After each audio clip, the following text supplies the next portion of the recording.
Nous allons nous intéresser plus particulièrement à la fenêtre de montage. On a déjà vu les éléments, mais là, je vais vous parler des outils qui se trouvent ici. Là, il y a d'autres outils. Ce qu'on va faire, on va même le fermer, comme ça, il n'y aura pas de souci, on ne va pas se tromper.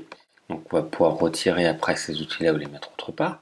Nous, ce qui nous intéresse, c'est les outils qui correspondent ici à la fenêtre de montage. On va retrouver 5 petits symboles. On va s'intéresser de droite à gauche. Si je clique sur la petite clé là, on va retrouver la possibilité d'avoir des aperçus. Donc par exemple ici, il y a le petit symbole ici qui est l'affichage des badges effets spéciaux. Et ainsi de suite, il y en a plusieurs qu'on va pouvoir retrouver. Donc quand ils sont en bleu et cochés, c'est qu'ils sont actifs. Quand ils sont décochés, c'est qu'ils ne sont pas actifs. Par exemple, réduire la piste ou développer toutes les pistes. Donc comme ça, on voit une prévisualisation de la piste, également de l'audio. Et donc on a plusieurs possibilités ici d'afficher ou de cacher des éléments. On le verra plus en détail dans d'autres vidéos, exactement à quoi ça correspond. On va retrouver également la possibilité de placer des marques. On l'avait déjà vu, là j'ai une marque qui s'est créée juste ici. On a la possibilité donc de placer des marques qu'on va pouvoir retrouver par la suite si besoin. Je vais pouvoir ici remettre une deuxième marque et ainsi de suite. Donc, je vais pouvoir cliquer également et éditer directement la couleur de cette marque, lui donner un nom et ainsi de suite.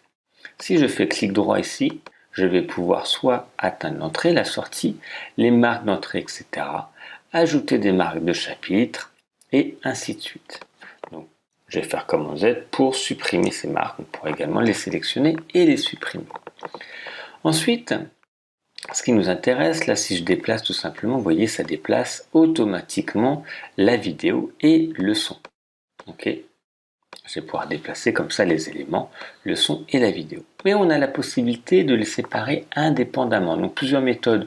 Soit je fais clic droit et en fait je vais rompre le lien, parce qu'en fait c'est lié entre la vidéo et le son. Vous voyez, donc là c'est indépendant, c'est grisé. Comme on Z, je vais revenir dessus. Je vais pouvoir maintenant les lier de nouveau, clic droit. Et donc ici je les ai liés d'ailleurs parce que j'avais fait CTRL Z, excusez-moi. Et je peux cliquer directement sur ici la sélection liée. Si je clique dessus, donc je vais le décocher quand c'est en bleu, c'est que c'est actif. Hein. On le retrouve ici un peu ce même légendage quand c'est en bleu. Si je clique dessus, maintenant ce n'est plus actif. Donc je vais pouvoir choisir indépendamment ces éléments-là. Et je vais pouvoir déplacer juste un son ou pas, indépendamment de ma vidéo. Moi, ce son était lié à cette vidéo, mais je vais pouvoir la déplacer. Ça, c'est le fait d'avoir décoché ici la sélection liée. Si je coche de nouveau, maintenant les deux sont sélectionnés ensemble. Donc là, vous voyez pas forcément une utilité. Parfois, vous allez le voir quand il va avoir des éléments qu'on va pouvoir déplacer ou juste en supprimer un, ainsi de suite. Ça va nous permettre, s'il est coché, donc finalement c'est lié. Si c'est décoché, ce n'est pas lié. Donc attention, parce que parfois vous allez vouloir le déplacer, vous dites ah zut, je n'arrive pas à déplacer le son en même temps, je suis obligé de sélectionner, c'est fastidieux. C'est juste parce que l'élément qui est là est désélectionné. Donc moi, je vais le sélectionner par défaut. Je vais retrouver le quatrième icône qui est le magnétisme. Là, il est en bleu, il est coché. Vous allez voir, si je vais zoomer un petit peu, vous voyez, si je me rapproche, automatiquement, vous voyez, assez proche, il va se coller. Là, c'est le magnétisme. Ça permet d'éviter qu'il y ait des trous entre les bandes. Donc, moi, je l'aime bien. Après, si vous le décochez, il va falloir le faire directement à la volée. Vous voyez, il y a ici le temps qui apparaît. Donc, vous allez voir si vous dépassez ou pas par rapport au dépassement du départ. Et donc là, il faut vraiment le cocher. Donc là, finalement, il se chevauche, hein. Il s'est décalé les uns par rapport aux autres. Donc, moi, c'est pas ce que je voulais. Je veux vraiment le coller dessus. Voilà, donc je coche le magnétisme pour arriver directement sur ces éléments-là.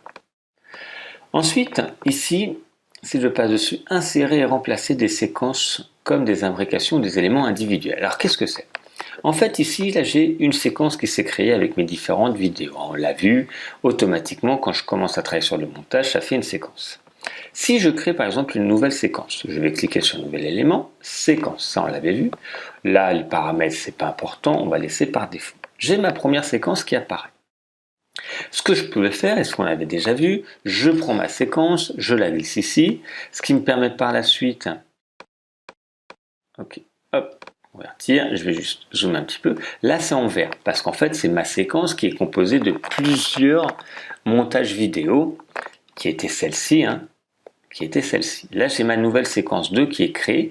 Je ne vois pas, vous voyez, la différence qui a été faite. Alors, c'est un avantage, parce que comme ça, si je rajoute une autre à la suite, je vais avoir, donc là, j'ai pas de son sur cette vidéo, je vais pouvoir avoir directement ma séquence, ma première séquence montée, puis mon rush que j'ai sélectionné ou pas.